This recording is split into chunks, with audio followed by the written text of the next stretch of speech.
Summarise किया था पांचों छह मेथड को, कि अपन ने नाइट्रो वाले कंपाउंड को, नाइट्राइल वाले कंपाउंड को, और एक और क्या था,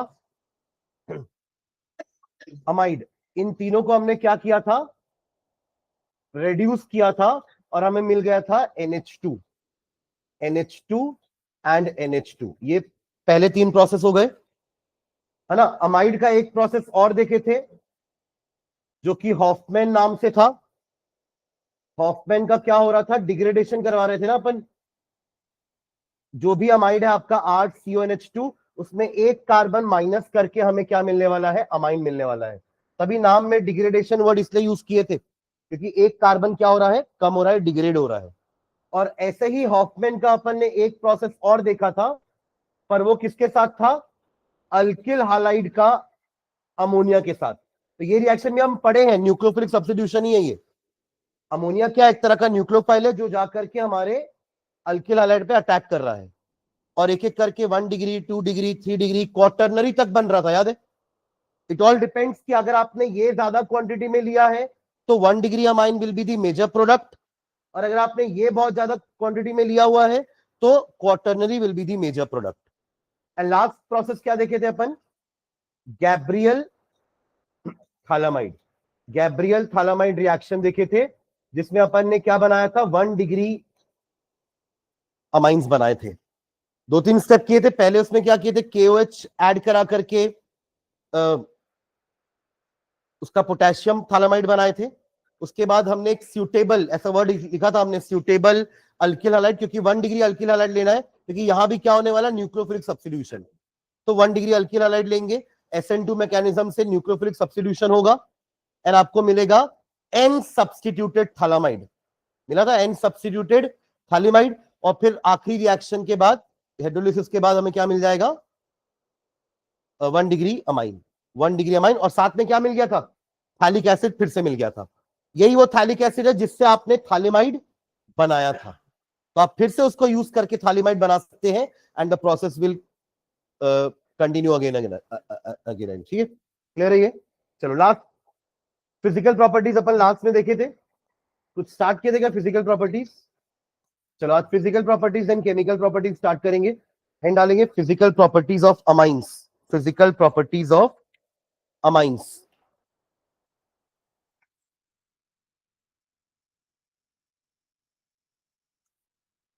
physical properties of amines.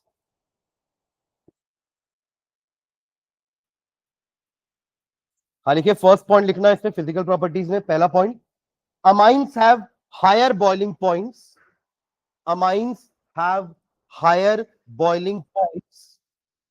Amines have higher boiling points. Amines have higher boiling points. क्यों इनका बॉइलिंग पॉइंट्स हायर होगा, किसी भी कंपाउंड का बॉइलिंग पॉइंट हायर क्यों होता है। हाँ हाँ, पहले ये बोलो कि उनके बीच का molecular force of attraction stronger होगा, तभी ऐसा हो रहा है। और वो स्ट्रॉन्गर कौन करता है, आइदर हाइड्रोजन बॉन्डिंग, या फिर उनके मास के कारण वॉन्डरवॉल फोर्स ऑफ अट्रैक्शन ज्यादा हो जाता है, जिसके कारण उनका बॉइलिंग पॉइंट बढ़ जाता है। ठीक है, तो लिखेंगे amines have higher boiling points than hydrocarbons of, than hydrocarbons of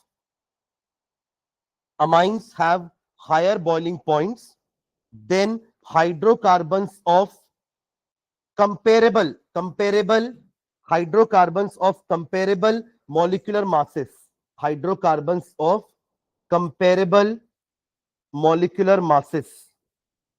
Hydrocarbons of comparable molecular masses. Full stop. This is due to the reason that this is due to the reason that this is due to the reason that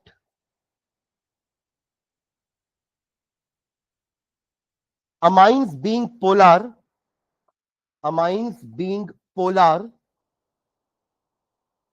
form, amines being polar forms intermolecular hydrogen bonds. Amines being polar forms intermolecular hydrogen bonds. आप लोगों को inter और intra में फर्क पता है कि नहीं, क्योंकि टेस्ट में कई लोगों ने ऑर्थोनाइट्रोफिनॉल का इंटरमॉलिक्यूलर हाइड्रोजन बॉन्डिंग लिखा है। ऑर्थोनाइट्रोफिनॉल क्या होता है? जहां पर फिनॉल का OH ग्रुप और नाइट्रो का NO2 ग्रुप जो है वो आजू बाजू में है, तो ये यहीं पर बॉन्ड बना लेते हैं। तो इसको इंटर नहीं बोलेंगे, ये इंट्रा कहलाएगा, जहां पे एक ही मॉलिक्यूल इन्वॉल्व है। वही पैरा वाला अगर होता कि पैरा नाइट्रोफिनॉल, तो यहां पर OH है और यहां पर नाइट्रो है, तो ये वाला नाइट्रो अगले वाले OH के साथ क्या बनाता? Intermolecular hydrogen bond. इसको बोलेंगे जहां पर दो मॉलिक्यूल इन्वॉल्व होते हैं, जहां पर एक ही मॉलिक्यूल के अंदर with in that molecule he bond बन गई है, इसको बोलेंगे अपन इंट्रा। मतलब आप लोगों ने वो सही लिखा है कि orthonitrophenol will be steam volatile. Question यही था ना कि out of orthonitrophenol and paranitrophenol which will be steam volatile, तो सबने आंसर ये लिखा है कि ऑर्थोनाइट्रोफिनॉल होगा, बट उसका रीजन क्या लिख दिया है कि उसके अंदर इंटरमॉलिक्यूलर हाइड्रोजन बॉन्डिंग है। अगर इंटरमॉलिक्यूलर हाइड्रोजन बॉन्डिंग होती तो फिर कैसे वो स्टीम वोलेटाइल आसानी से हो जाता? तब तो उनके बीच का अट्रैक्शन बढ़ जाता ना, दो मॉलिक्यूल के बीच का अट्रैक्शन बढ़ जाता, तो आपको ज्यादा टेम्परेचर देना पड़ता इसको क्या करने के लिए? अट्रैक्शन को तोड़ने के लिए। यहां पे वो जरूरत नहीं है, क्योंकि एक ऑर्थोनाइट्रोफिनॉल दूसरे ऑर्थोनाइट्रोफिनॉल से सिर्फ वॉन्डरवॉल फोर्स से अट्रैक्टेड है। वॉन्डरवॉल फोर्स तो सब में होता है ना, क्योंकि सबका मास है, जिसका मास उसके पास वॉन्डरवॉल फोर्स ऑफ अट्रैक्शन होगा ही। जैसे एक ग्रेविटेशनल फोर्स होता है, जिसका मास उसके अंदर ग्रेविटेशनल फोर्स होगा, तो वैसे ही हमारा केमिस्ट्री का वॉन्डरवॉल फोर्स है। जैसे फिजिक्स का gravitational force was the weakest force in nature, वैसे केमिस्ट्री का van der Waals force is the weakest force in nature. Chemistry की अगर मैं बात करूं तो समझ रहे हैं क्या? ठीक है, तो यहां क्या बन रही है? Intermolecular hydrogen bond forms intermolecular hydrogen bond. Bracket में लिखना, ब्रैकेट में सारे अमाइंस ऐसा कर लेंगे क्या? सारे अमाइंस आपस में इंटरमॉलिक्यूलर हाइड्रोजन बॉन्ड्स बना लेंगे क्या? मेरा क्वेश्चन ये है। हाँ, क्यों नहीं बना पाएंगे? 3 डिग्री नहीं बना पाएंगे, तो वही लिख रहे हैं अपन ब्रैकेट में, except 3 degree amines, except 3 degree amines. क्यों नहीं बनाएंगे आयुष 3 डिग्री अमाइंस?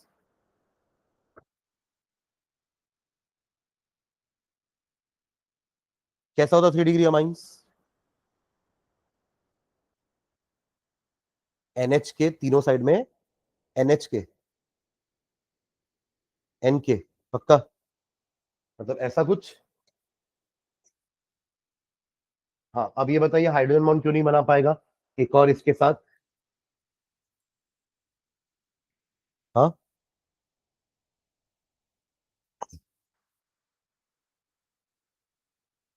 क्वेश्चन समझा मेरा? हाँ, तो ये दोनों हाइड्रोजन बॉन्ड क्यों नहीं बना पाएंगे? हाँ, हाइड्रोजन, हाँ हाइड्रोजन नहीं है इनके पास, तो टर्शरी वाले के पास तो हाइड्रोजन होता ही ना नाइट्रोजन के पास, तो कहां से बनाएगा हाइड्रोजन बॉन्ड? तभी अपन लिख रहे हैं except 3 degree amines, except 3 degree amines. Bracket close कर देना, ठीक है। नेक्स्ट लाइन में लिखेंगे the degree of association, the degree of association, उसी पॉइंट में नीचे लाइन में, the degree of association, association समझ रहे ना, जो दो मॉलिक्यूल आपस में इंटर मॉलिक्यूलर हाइड्रोजन बॉन्ड बना रहे हैं, वो अब आपस में एसोसिएट हो चुके हैं, जुड़ चुके हैं। The degree of association depends upon the, depends upon the, the degree of association depends upon the extent of hydrogen bonding. The degree of association depends upon the extent of hydrogen bonding. कितने हद तक hydrogen bonding बना रहे हैं उस पर depend करेगा कि इनका एसोसिएशन कैसा है। जितना ज्यादा एसोसिएशन उतना ज्यादा बॉइलिंग पॉइंट, यस और नो? जो ज्यादा स्ट्रांगली अट्रैक्टेड होंगे तो उनका बॉइलिंग पॉइंट और ज्यादा नहीं होगा। तो 1 डिग्री, 2 डिग्री और 3 डिग्री में आपको क्या लगता है किसका बॉइलिंग पॉइंट ज्यादा होना चाहिए? 1 डिग्री, 2 डिग्री एंड 3 डिग्री में किसका बॉइलिंग पॉइंट ज्यादा होना चाहिए? रीजन? हाँ, हाँ ज्यादा हाइड्रोजन है इसके पास, NH2 मिलेगा आपको, तो 2 हाइड्रोजन बॉन्ड बना रहा होगा ये एट अ टाइम। यहाँ पे आपको NH मिलेगा और यहाँ तो N है, तो सबसे ज्यादा बॉइलिंग पॉइंट किसका होगा? 1 डिग्री का, फिर 2 डिग्री का, देन 3 डिग्री का। तो वही लिख रहे हैं अपन कि the degree of association depends upon the extent of hydrogen bonding, full stop. Since 1 degree amines have, since 1 degree amines have since 1 degree amines have 2, 2 degree amines have 1, 2 degree amines have 1, while 3 degree amines have no. वो पहेली आती है ना, ऐसा क्या है जो 3 degree के पास नहीं है, 2 डिग्री के पास 1 है और 1 डिग्री के पास 2 है? नहीं करते हो आप लोग स्कूल में ऐसा? पहेली वाला नहीं खेलते? क्यों जाते हो school? Since 1 degree amines have 2, हाँ कुछ बोला क्या? 2 degree amines have 1, while 3 degree amines have no क्या? Hydrogen. Therefore 1 degree amines have the highest. Therefore 1 degree amines have the highest, while 3 degree amines have the lowest. Therefore 1 degree amines have the highest, while 3 degree amines have the lowest क्या? BP. हाँ, boiling point. भाई पूरा लिखना boiling point, BP मत लिखना ना, bio वाले blood pressure समझेंगे नहीं तो। बॉइलिंग पॉइंट, ठीक है। एक लाइन और लिखना, क्योंकि अपन हम अल्कोहल वाला चैप्टर पढ़ चुके हैं, हम कार्बोक्सिलिक एसिड वाला चैप्टर भी पढ़ चुके हैं, इनमें भी हाइड्रोजन बॉन्डिंग बनती है। अल्कोहल अपने अल्कोहल के साथ बनाता है कि नहीं वो हाइड्रोजन बॉन्डिंग, और कार्बोक्सिलिक एसिड भी अपने कार्बोक्सिलिक एसिड के साथ हाइड्रोजन बॉन्डिंग बनाएगा, अमाइन भी अमाइन के साथ हाइड्रोजन बॉन्डिंग बना रहा है। तो इन तीनों में भी कंपैरिजन करना पड़ेगा कि किसकी हाइड्रोजन बॉन्ड ज्यादा स्ट्रॉन्गर है। समझ रहे हैं क्वेश्चन? तो नीचे एक पैराग्राफ में लिखेंगे, since the electronegativity of nitrogen, since the electronegativity of nitrogen, oxygen से क्या होती है, इसकी इलेक्ट्रोनेगेटिविटी कम होती है ज्यादा होती है?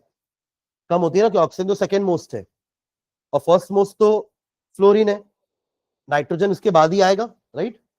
तो since the electronegativity of nitrogen is lower than that of oxygen, is lower than that of oxygen, oxygen की वैल्यू 3.5 होती है और नाइट्रोजन की 3 होती है। सुन रहे हैं क्या?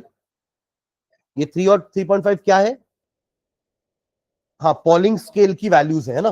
पॉलिंग ने जो स्केल दिया था उसकी वैल्यूज है, जिसमें हाईएस्ट वैल्यू किसकी थी? फ्लोरीन की 4, उसके बाद सब उससे छोटे ही थे, ठीक है। हाँ, तो nitrogen is lower than that of oxygen, comma therefore amines form weaker hydrogen bonds, therefore amines form weaker hydrogen bonds,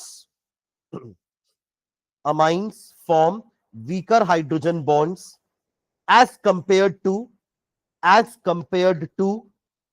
alcohols and carboxylic acids, as compared to alcohols and carboxylic acid।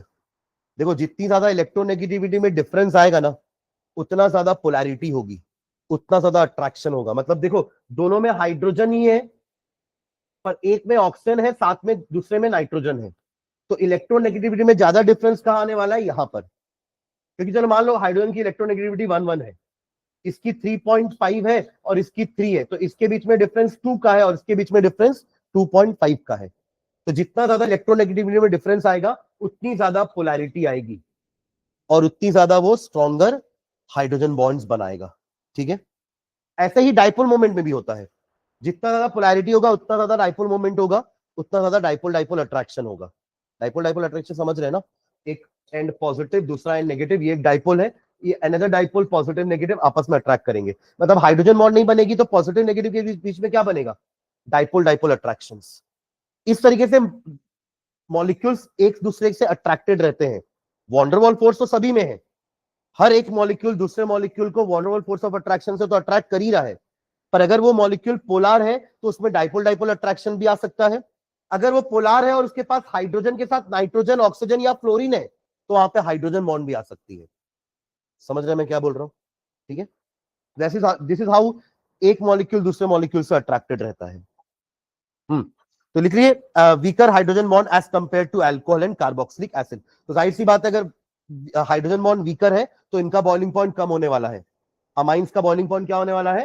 कम और उससे ज्यादा होने वाला हमारे carboxylic acid का उससे ज्यादा होता है अल्कोहल्स का।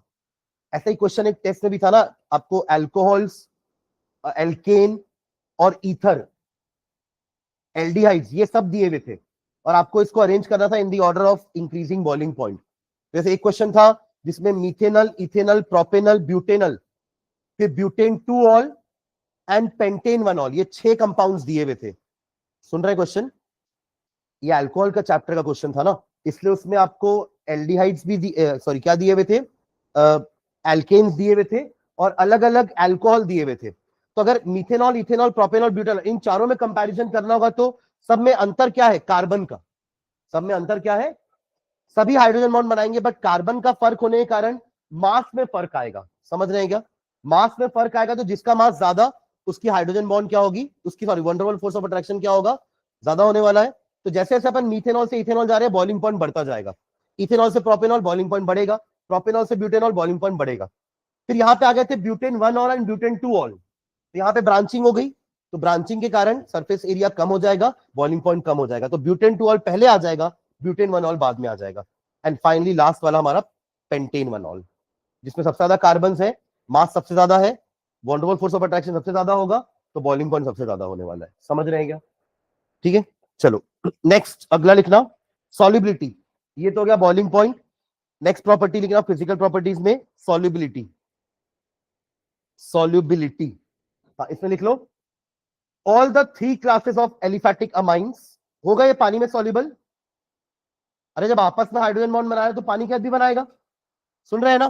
तो बॉइलिंग पॉइंट ऑफ पानी में मतलब ये सॉल्युबिलिटी में आप हाइड्रोजन बॉन्ड को कंसीडर करना है ना, कि अगर वो वाटर के साथ हाइड्रोजन बॉन्ड बनाएगा मतलब वो वाटर में सॉल्युबल होगा। आपस में हाइड्रोजन बॉन्ड बना रहा है तो उसका बॉइलिंग पॉइंट भी ज्यादा होगा। ठीक है, तो all the 3 classes of amines, all the 3 classes of sorry all the 3 classes of amines form hydrogen bonds with water, forms hydrogen bond with water, forms hydrogen bond with water. As a result,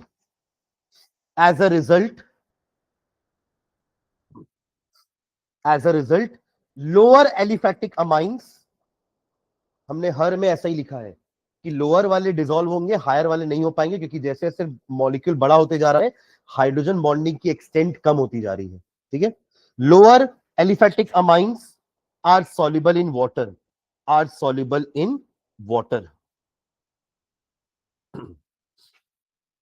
full stop, एक line और लिखना aromatic amines, aromatic amines, aromatic amines on the other hand are insoluble in water. Aromatic amines, on the other hand, are insoluble in water. Are insoluble in water due to their larger hydrocarbon part.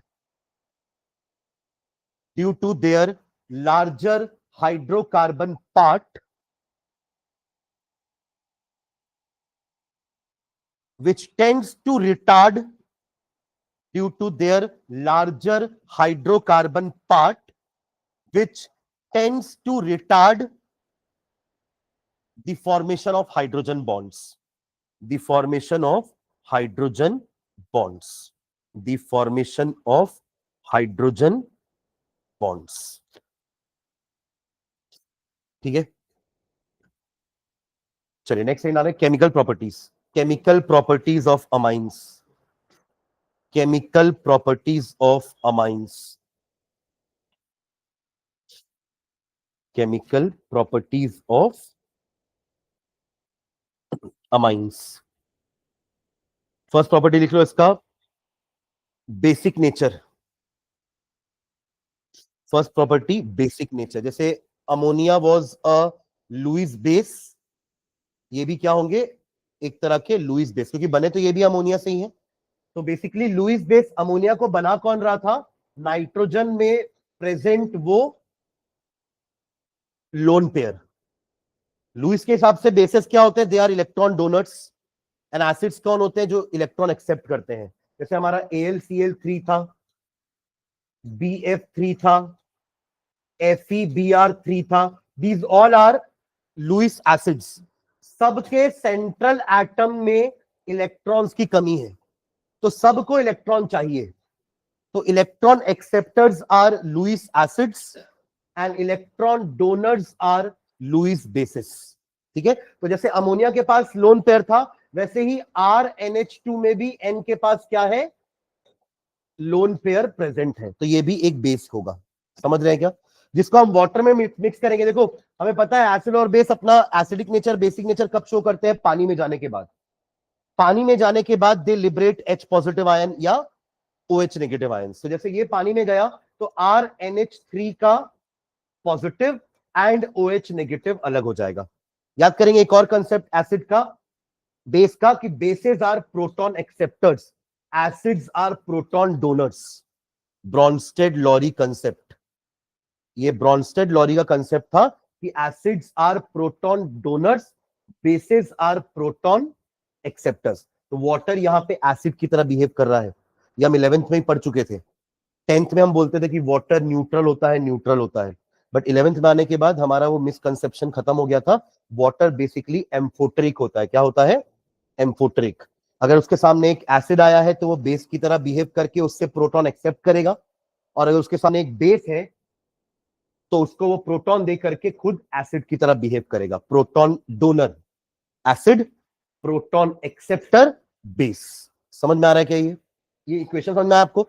ये ठीक वैसे ही है जैसे अभी अपन ने पीछे acid के लिए नहीं पढ़ा था कि CH3COOH जब वाटर में ऐड किया जाएगा तो बनता था CH3COO negative and H3O positive, ऐसा लिखते थे। फिर क्या किए थे, इसको Ka निकाले थे, K इक्विलिब्रियम है ना ये, तो K निकालने के लिए क्या किया था आपने, concentration of CH3COO negative into concentration of H3O positive divided by concentration of CH3COOH into concentration of water. जिसमें आपको पता है कि वाटर का कंसंट्रेशन कांस्टेंट था, तो आपने इसको इधर भेज दिया था। Constant into constant is a new constant जिसको अपन नाम दिए थे Ka, और Ka का वैल्यू डिसाइड करेगा कि हमारा एसिड का एसिडिक स्ट्रेंथ कितना ज्यादा है। कैसा था रिलेशनशिप दोनों में? Directly proportional. जिसका Ka का वैल्यू ज्यादा है यानी कि उसका एसिडिक नेचर ज्यादा होगा। और फिर उसके बाद क्या किए थे, pKa लेके आए थे माइनस लॉग ऑफ Ka, तो ये उल्टा हो गया था। तो तीनों को मिलाकर के अपन ने क्या कंक्लूड किया था, जिसका Ka ज्यादा उसका pKa, उसका एसिडिक नेचर ज्यादा। सेम काम आपको आपके केबी के साथ करना है। किसके साथ करना है? केबी। अब एक बेस आ गया है, अब एक बेस आ गया है जिसका नाम है हमारा RNH2, और इसको जब वाटर में लेंगे तो ये हो जाएगा आपका RNH3 का पॉजिटिव प्लस OH का नेगेटिव। क्लियर है ये? नाउ अगेन इसके लिए K लिखेंगे, तो K क्या हो जाएगा, K will be equal to concentration of RNH3 positive into concentration of OH negative divided by concentration of RNH2 into concentration of H2O। उसको वहां भेज देंगे। Constant is known as Kb। और ये कहां से आया Kb? What is Kb? Kb is nothing but K into concentration of H2O, जो खुद भी कांस्टेंट है। तो constant into constant is a new constant, Kb। And ये हो जाएगा हमारा RNH3 का पॉजिटिव का कंसंट्रेशन इंटू OH नेगेटिव का कंसंट्रेशन डिवाइडेड बाय RNH2 का कंसंट्रेशन। लिख लीजिए इसको। RNH2 वो ये हमारा कौन सा अमाइन है, ये 1 डिग्री अमाइन है ना, 1 डिग्री अमाइन।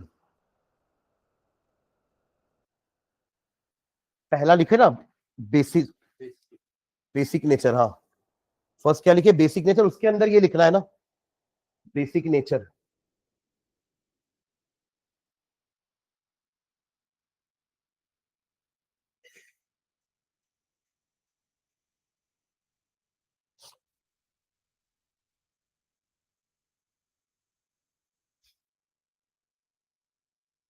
रिएक्शन लिख लिया क्या?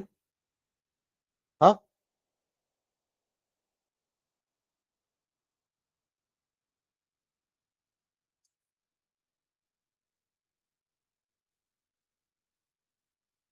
Kb का वैल्यू लिख करके नीचे लिखना एक लाइन कि all the three classes of amines, all the three classes of amines, all the three classes of amines,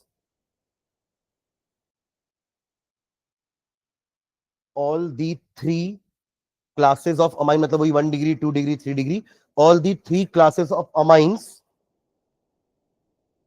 because of the presence of lone pair of electron, because of the presence of lone pair of electrons, all the three classes of amines, because of the presence of lone pair of electrons on nitrogen atom, on nitrogen atom, on nitrogen atom, presence of lone pair of electrons on the nitrogen atom,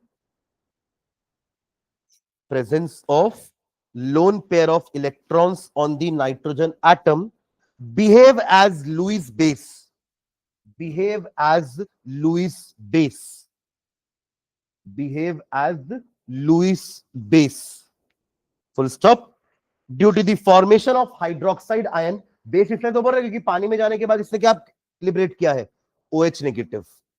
due to the formation of OH negative ions, hydroxide ions, due to the formation of OH negative यानी कि hydroxide ions,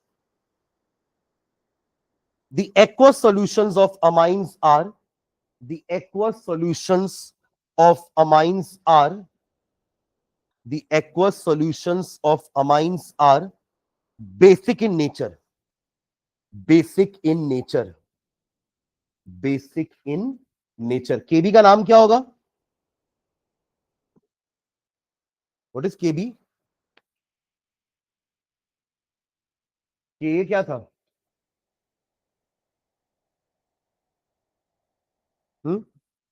अच्छा, Ka में A क्या था?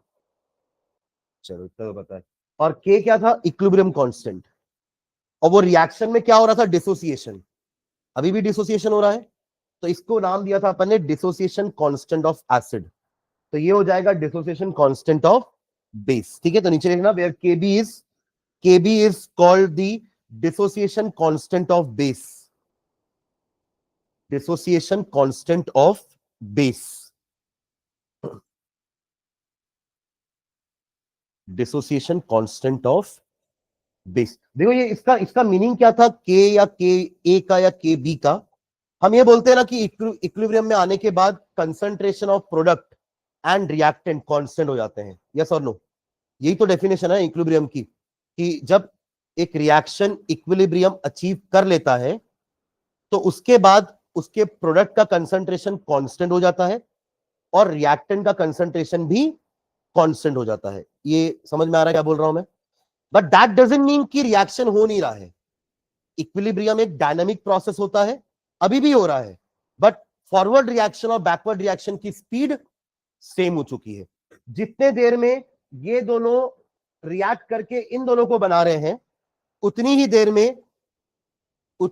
में ये दोनों फिर से जुड़ के ये बना देंगे. समझ रहे हैं क्या? Am I clear? तो इसके कारण क्या हो रहा है, अगर ये दोनों 100 हैं और ये दोनों मान लीजिए 50 है, तो अगर एक बन करके ये 51 हुआ, उतनी देर में एक और वापस यहां जाएगा, तो ये 100 ही रहेगा, ये 50 रहेगा. कंसंट्रेशन कांस्टेंट हो चुकी है. Am I clear? तो इनका रेशियो भी तो कांस्टेंट हो जाएगा ना, तो उस रेशियो को अपन इक्विलिब्रियम कांस्टेंट बोलते हैं. Am I clear? पर क्योंकि रिएक्शन बेस के डिसोसिएशन का है तो उसका नाम चेंज कर दिए बस, डिसोसिएशन कांस्टेंट ऑफ बेस. क्योंकि रिएक्शन एसिड के डिसोसिएशन का था तो उसको नाम दे दिया डिसोसिएशन कांस्टेंट ऑफ एसिड. और ये उनके में ही होगा जो वीक होते हैं. स्ट्रॉन्ग वाला तो कंप्लीटली डिसोसिएट होता है, तो वहां तो इक्विलिब्रियम का कोई केस है ही नहीं. इसलिए हम चैप्टर में भी इक्विलिब्रियम के वीक एसिड और वीक बेस ही पढ़ते थे, क्योंकि उनके रिएक्शन ही क्या होते थे? रिवर्सिबल. स्ट्रॉन्ग एसिड तो कंप्लीटली डिसोसिएट होता है अपने आयंस में, स्ट्रॉन्ग बेस कंप्लीटली डिसोसिएट होता है अपने आयंस में, तो वहां पे इक्विलिब्रियम जैसा कुछ नहीं होगा. समझ रहे हैं क्या? वहां कंप्लीशन होगा. क्या होगा? Completion, no equilibrium. ठीक है, चलो तो लिख लिया यहां तक. केबी का नाम लिख लिया, डिसोसिएशन कांस्टेंट ऑफ बेस. नीचे लिखेंगे greater the value of Kb, greater the value of Kb, greater the value of Kb, stronger is the base. Greater the value of Kb, stronger is the base. ठीक है, next line में वो भी लिख लो, pKb, pKb is equals to, also करके देखना, also pKb is equals to minus log of Kb, minus log of Kb. तो उसके बाद नीचे लिखेंगे smaller the value of Kb, smaller the value of pKb, sorry है ना, smaller the value of pKb, stronger is the base, stronger is the base, stronger is the base। Clear है ना?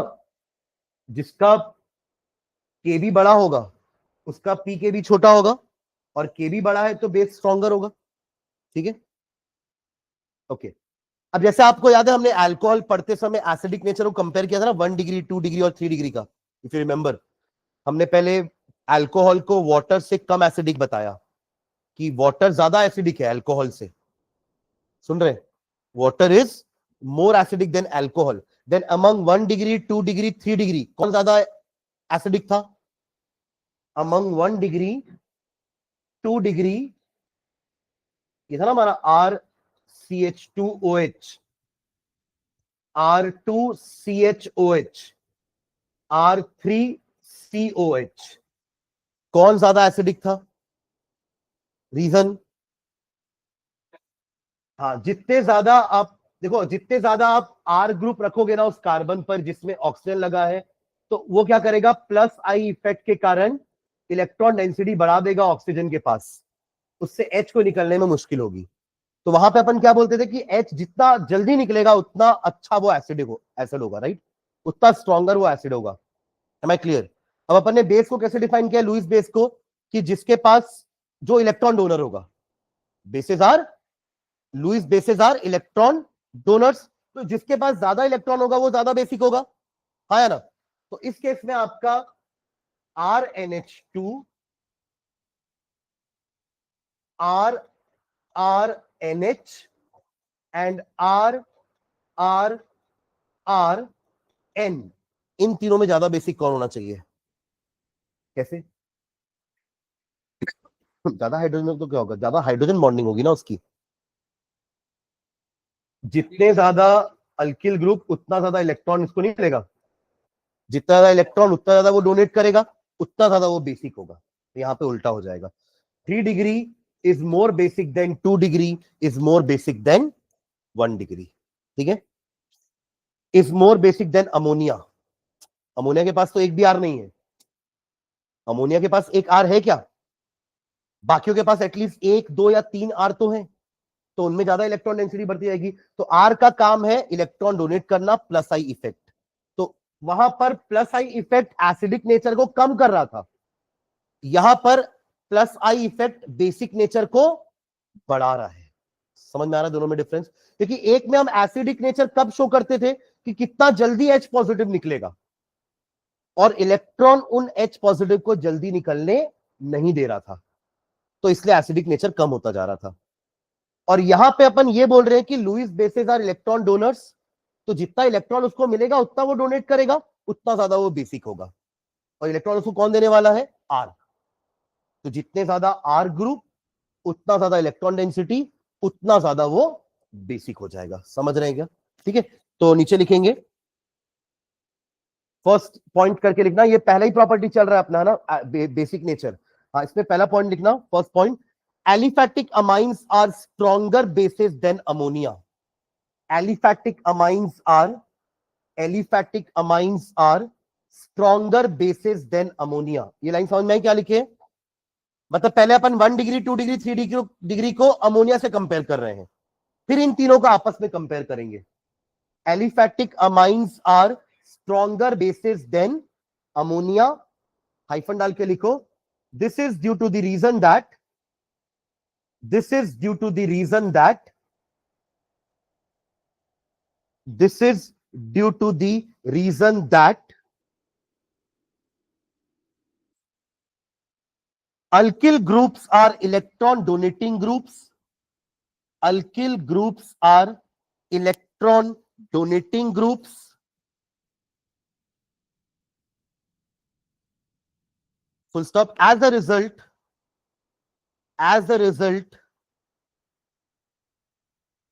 the electron density on nitrogen atom increases. As a result, the electron density on nitrogen atom increases. As a result, the electron density on nitrogen atom increases. मतलब ये electron density acidic nature के लिए हानिकारक थी, H नहीं निकल पा रहा था ना, बट यहां इसके लिए फायदेमंद है। ठीक है, तो as a result electron density on the nitrogen atom increases and thus they can donate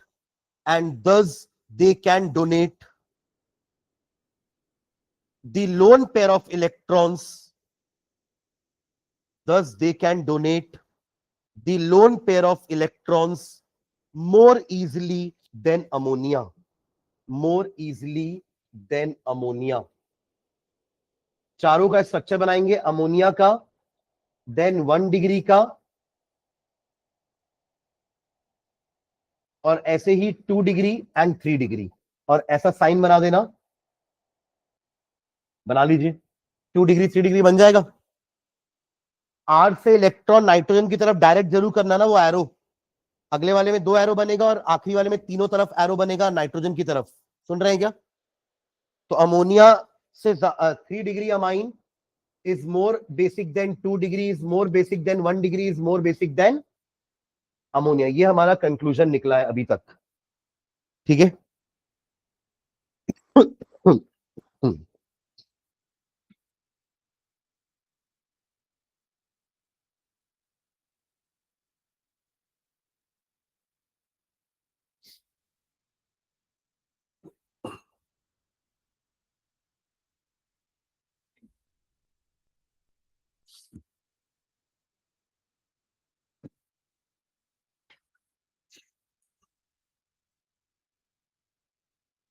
हो गया है ना। बट ये जो ऑर्डर लिखा है ये ट्रू नहीं है ना, नीचे लिखेंगे but experimentally it has been found that experimentally it has been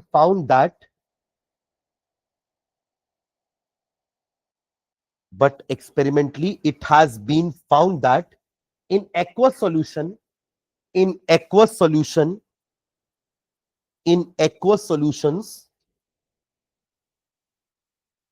a 2 degree amine is more basic than 1 degree and 3 degree. 1 degree and 3 degree. A 2 degree amine is more basic than, इससे question आता है ना 100% एक question basic nature से, वो भी यहीं से इसी पार्ट से। A 2 degree amine is more basic than 1 degree and 3 degree amines. 2 order यहां पे लिख रहा हूं मैं, ध्यान देंगे उस ऑर्डर में।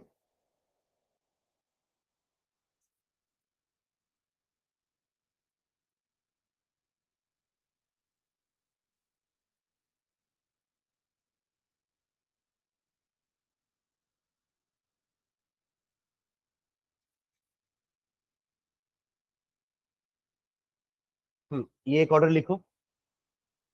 सब में आर की जगह मैंने क्या पुट किया है? मिथिल।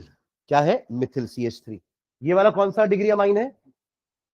2 डिग्री। ये वाला and this one is 3 degree amine. ठीक है, और सेम आप इथिल के साथ भी बनाइए। इथिल, तो इथिल में थोड़ा सा ऑर्डर चेंज करेंगे। C2H5 लिखूंगा ना, इथिल है तो C2H5 का twice NH greater than C2H5 का thrice N greater than C2H5NH2 greater than ammonia. यहां पे क्या ऑर्डर है? 2 degree greater then 3 degree is greater than 1 degree is greater than ammonia. तो दोनों में फर्क क्या दिख रहा है आपको? अल्किल ग्रुप के साइज का।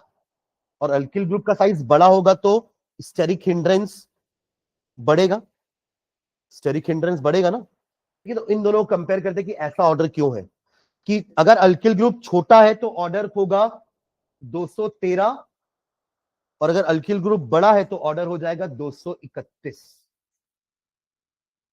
231 मतलब 2 डिग्री 3 डिग्री, अच्छा 231 मतलब 231, जैसे हमको पता ही नहीं था। तो 2 डिग्री 3 डिग्री एंड 1 डिग्री, इसको याद रखने के लिए मैंने ये कोड बनाया है। बाकी आप लोग कैसे भी याद रखो, पर इसका रीजन समझना जरूरी है ना कि ऐसा क्यों हुआ, जबकि हम तो बोल रहे थे कि 3 डिग्री फिर 2 डिग्री फिर 1 डिग्री होना चाहिए, राइट। पर 2 डिग्री कैसे बाजी मार गया। ठीक है, तो दो फैक्टर होते हैं, ये लिख लिया क्या दोनों ऑर्डर।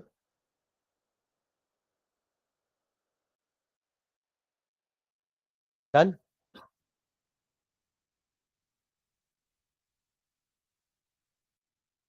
नीचे लिखेंगे the basicity of amine in aqueous solution. देखो ये एक्वस सॉल्यूशन की बात करें जब वो पानी में जा रहा है, जब तक वो पानी में नहीं जा रहा तो आप वो ऑर्डर फॉलो कर सकते हैं 3-2-1 वाला। पर एक्वस सॉल्यूशन में ही बेसिक नेचर असली पता चलता है, OH नेगेटिव तभी निकलता है।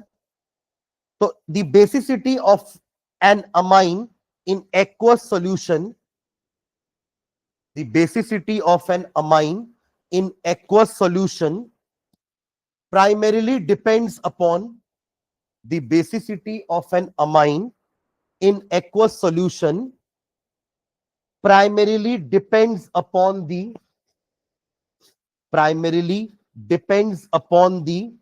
stability of the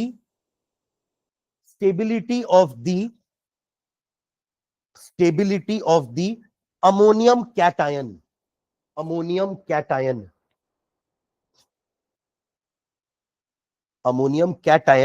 or the conjugate acid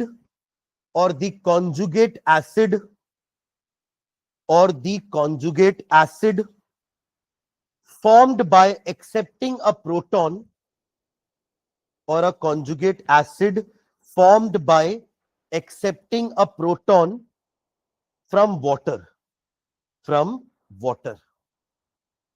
ये लाइन किसी को समझ में आई क्या। एक आध वर्ड जो कॉन्जुगेट एसिड अगर लिखे, ये अपन पढ़ चुके हैं 11th क्लास में, है ना। अभी जो हमने रिएक्शन लिखा ध्यान देंगे, RNH2 रिएक्ट्स विथ वाटर, और ये डिसोसिएट होता है किसमें, RNH3 का पॉजिटिव प्लस OH नेगेटिव। थोड़ा सा ब्रॉन्स्टेड लॉरी कंसेप्ट याद करते हैं, ध्यान देना इधर। ये ब्रॉन्स्टेड लॉरी का ही अपन पढ़े थे, कॉन्जुगेट एसिड कॉन्जुगेट बेस। ठीक है, तो देखो ये हमारा बेस है, दिस इज बेस, है ना, और ये है हमारा एसिड। ये एसिड क्यों कहला रहा है, क्योंकि इसने अपना प्रोटॉन इसको डोनेट किया है, राइट, तभी तो ये बना ना। और ये क्या बच गया, OH negative, correct.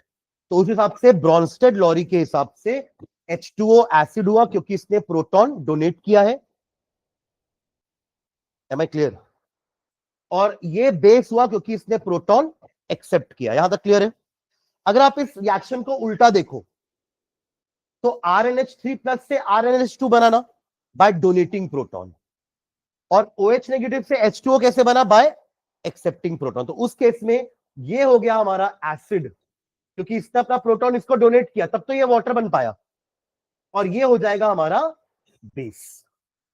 M I clear. तो यहां पर दो एसिड बेस पेयर बनते हैं। इन दोनों को मत बोल देना कि ये एसिड बेस पेयर, ये एसिड बेस पेयर, नहीं। इस बेस के साथ ये एसिड, और इस एसिड के साथ ये बेस। ऐसा क्यों, क्योंकि इस बेस ने इस एसिड को बनाया है, हाँ या ना। ये बेस प्रोटॉन एक्सेप्ट किया, तब तो ये प्रोटॉन डोनेट करने लायक बन सका। एग्री कर रहे हैं क्या बोला मैंने। ये बेस है अगर, तो ये एसिड क्यों हुआ, इसका कॉन्जुगेट एसिड क्यों हुआ, क्योंकि इस बेस ने इस एसिड को बनाया है, और दूसरे में इस एसिड ने इस बेस को बनाया है। Am I clear. तो दो कॉन्जुगेट एसिड बेस पेयर होते हैं। ये अगर उसका बेस है तो उसका कॉन्जुगेट एसिड ये होता है, और अगर ये बेस है तो उसका कॉन्जुगेट एसिड ये हो जाएगा। Am I clear. अब हमने जो लाइन लिखी है उसका मतलब ये है कि ये बेस है, इसकी बेसिसिटी डिपेंड करेगी कि कॉन्जुगेट एसिड जो बना है वो कितना स्टेबल है। जैसे अपन एसिडिक नेचर में भी ये बोलते थे कि फिनॉल, याद करेंगे, क्यों फिनॉल अल्कोहल से ज्यादा एसिडिक था? Why phenol was more acidic than alcohol? किसी को याद है रीजन? हाँ, स्टेबिलिटी, मतलब ये जब H पॉजिटिव लूज करेगा, ये भी जब H पॉजिटिव लूज करेगा तभी तो वो एसिड होंगे ना, राइट? तो ये बचेगा क्या, यहां क्या बचा है वो देखो, मतलब लूज करने के बाद वो क्या खुश है, तो R यहां पे जो बनेगा RO नेगेटिव, उसमें कोई रेजोनेंस नहीं होगा, ये दुखी है बहुत अलग होने के बाद, तो ये फिर से जाकर के H पॉजिटिव के बाद मिल जाएगा और एसिडिक नेचर को कम कर देगा। समझ रहे क्या? बट यहां पे जो C6H5O नेगेटिव बना है फिनॉक्साइड आयन, उसके अंदर रेजोनेंस होगा और वो खुश रहेगा, स्टेबल रहेगा। H के निकलने के बाद भी उसको फर्क नहीं पड़ेगा, बट इसको पड़ेगा फर्क। सेम उसी तरीके से कि अगर बेस ने प्रोटॉन एक्सेप्ट किया है, तो ये जो अमोनियम आयन बना है, जिसको अपने कैटायन लिखा है, और क्या नाम लिखिए उसका, कॉन्जुगेट एसिड जो बना है, वो कितना स्टेबल है, उस पर डिपेंड करेगा कि ये बेस कितना बेसिक है। कहीं ऐसा तो नहीं कि धोखा देने के लिए वो H पॉजिटिव ऐड तो करा लिया पर वो उसके साथ खुश नहीं है, तो फिर से छोड़ देगा उसको, तो फिर उसका बेसिक नेचर कम हो जाएगा। पर अगर ये बनने के बाद वो खुश है, तो वो बेसिक नेचर को बरकरार रखेगा, किसके, अमाइन के। और वो तब खुश होगा जब ये पानी के साथ अच्छे से एसोसिएट हो जाएगा। यहां तो रेजोनेंस नहीं होगा, पर पानी है ना, पानी के साथ क्या करेगा, इसका अच्छा एसोसिएशन होना चाहिए। अगर इसकी पानी के साथ दोस्ती हो गई, तो ये भूल जाएगा कि अमाइन कौन था। समझ रहे मैं क्या बोल रहा हूं? एक नया दोस्त मिल जाएगा ना, तो पुराने दोस्त को वो भूल जाएगा। पर कोई से दोस्ती नहीं हो पाई, तो फिर से पुराने दोस्त के पास जाएगा कि यार वापस आ जाए, या लोग अच्छे नहीं है, तू ही ठीक था, जैसा भी था पर तू ठीक था। समझ रहे हैं क्या? पर अगर इसको कोई अच्छा मिल गया, सोचो ना, ये इसके पास H ज्यादा नहीं है, तो ये पानी के साथ क्या बनाएगा, हाइड्रोजन बॉन्डिंग बना लेगा। समझ रहे हैं क्या? तो ये हुल मिल जाएगा। Am I clear? पर वही अगर मेरा कोई ऐसा अमाइन होता है जिसके पास H कम है, मान लो आपका 2 डिग्री अमाइन है, क्या है, 2 डिग्री अमाइन, तो ये क्या बचेगा, एक H, सॉरी इसमें तो H ऐड हो जाएगा ना, किसमें H कम हो जाएगा, जिसमें हाइड्रोजन बॉन्डिंग कम होगी, 3 डिग्री वाला। 3 डिग्री वाले में क्या है, एक भी हाइड्रोजन नहीं है आपके पास, पर वाटर के ऐड होने से एक हाइड्रोजन आएगा, तो ये एक ही हाइड्रोजन बॉन्डिंग बनाएगा, पर ये वाला 3 हाइड्रोजन बॉन्ड बना सकता है, और 2 डिग्री वाला 2 हाइड्रोजन बॉन्ड बना सकता है, किसके साथ, पानी के साथ। तो इसकी ज्यादा अच्छी बॉन्डिंग हो जाएगी, इसकी थोड़ी कम, इसकी तो और कम, एक ही हाइड्रोजन है इसके पास। इसकी बात नहीं कर रहा हूं मैं, इसकी बात कर रहा हूं जो कैटायन बना है प्रोटॉन ऐड करने के बाद, क्या वो पानी के साथ एसोसिएट कर पा रहा है, क्या वो पानी के साथ खुश है, तो उसकी बेसिसिटी बरकरार रहेगी। अदरवाइज वो फिर से रिएक्ट करके वापस से अमाइन बना लेगा।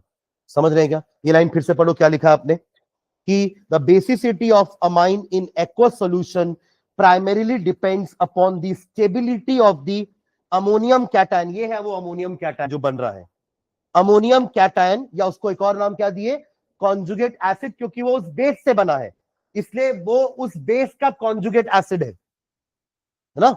ये किसका कॉन्जुगेट एसिड है, इस बेस का, ना कि इस बेस का, है ना। इस बेस का कॉन्जुगेट एसिड तो ये है वाटर। M I clear?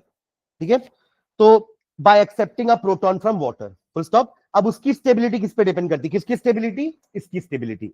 एक लाइन लिखना, the stability of ammonium cation, the stability of ammonium cation in turn depends upon in turn depends upon following three factors. following three factors. पहला factor लिखना first, plus I effect of alkyl group, plus I effect of alkyl group. Second, extent of hydrogen bonding, extent of hydrogen bonding with water. जितना hydrogen उतना ज्यादा hydrogen bonding, जितना are उतना ज्यादा plus I effect. समझ रहे हैं क्या? जितना आर होगा उतना ज्यादा प्लस आई इफेक्ट होगा, जितने हाइड्रोजन होंगे उतनी ज्यादा हाइड्रोजन बॉन्डिंग होगी। Am I clear? थर्ड लिखना, steric effect of alkyl group. Steric effect of alkyl group, steric effect of alkyl group. Alkyl group जितना छोटा है स्टीयरिक इफेक्ट उतना कम है, अल्किल ग्रुप बड़ा होगा तो स्टीयरिक इफेक्ट बढ़ेगा, भीड़ भाड़ बढ़ेगी। मिथिल इथिल में अपन देखे ना अभी कि मिथिल में भीड़ कम होगी क्योंकि मिथिल कंपैरेटिवली इथिल से छोटा ग्रुप है। इथिल तो 2 कार्बन का ग्रुप हो गया ना, मिथिल 1 कार्बन का ग्रुप है, तो उस केस में स्टेरिक इफेक्ट कहां ज्यादा होगा, इथिल में। तो ये तीनों को कंबाइन करके ना 2 डिग्री वाला जीत रहा है तीनों केसेस में।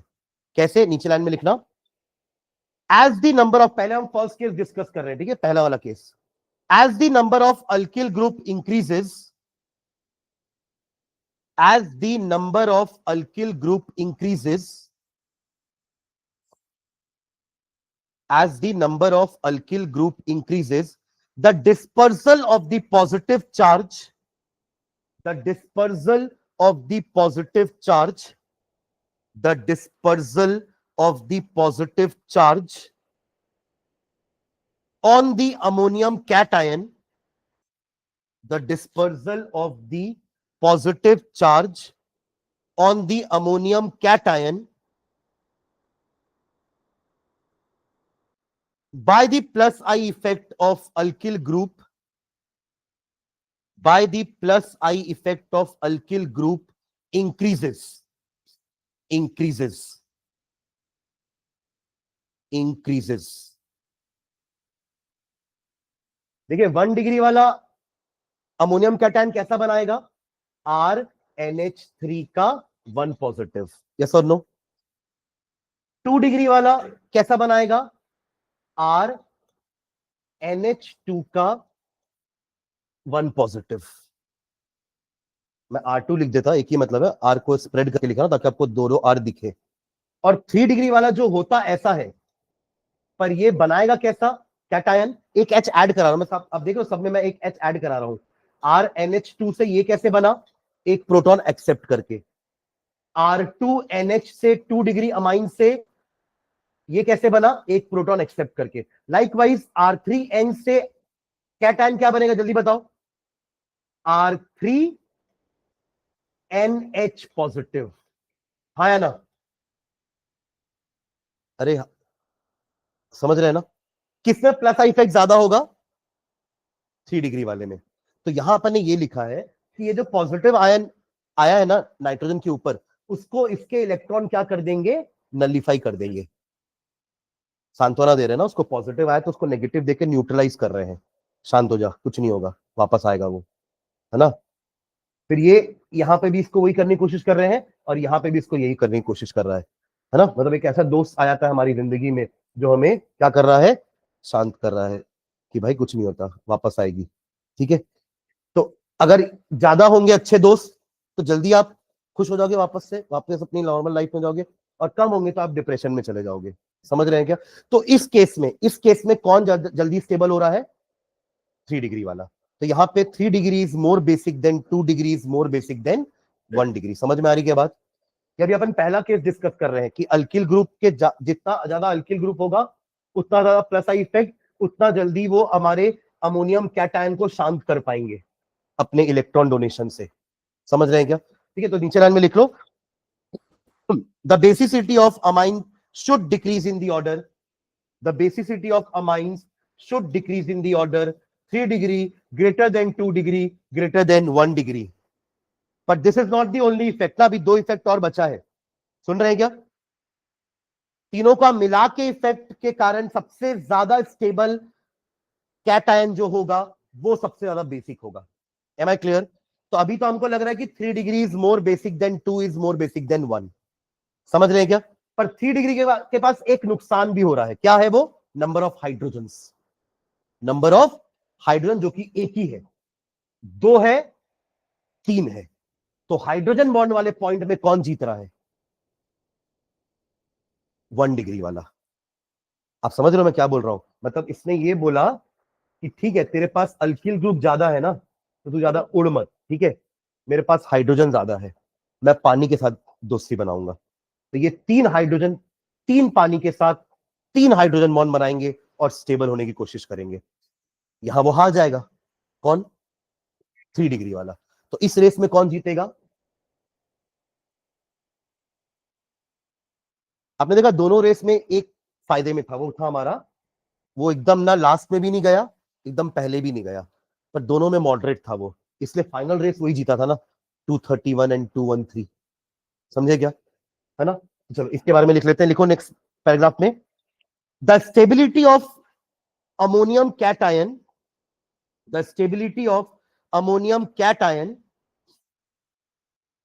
Due to hydrogen bonding, due to hydrogen bonding depends upon the number of hydrogen atoms, depends upon the number of hydrogen atoms. The stability of ammonium cation due to hydrogen bonding depends upon the number of hydrogen atom. समझ रहे हो जो लिखे हैं अपन वही जब discuss किया अभी, है ना? The stability of ammonium cation due to hydrogen bond. देखो यहां भी अपन डिस्कस किए थे कि stability of ammonium cation due to plus I effect, उसमें 3 डिग्री वाज मोस्ट स्टेबल। अब हम बात कर रहे हैं stability of ammonium cation due to hydrogen bonding, उसमें 1 degree will be more stable. तो depends upon the number of hydrogen atom present on nitrogen atom, present on nitrogen atom. ठीक है, चलो उसको नेक्स्ट क्लास में कंप्लीट करते हैं ना।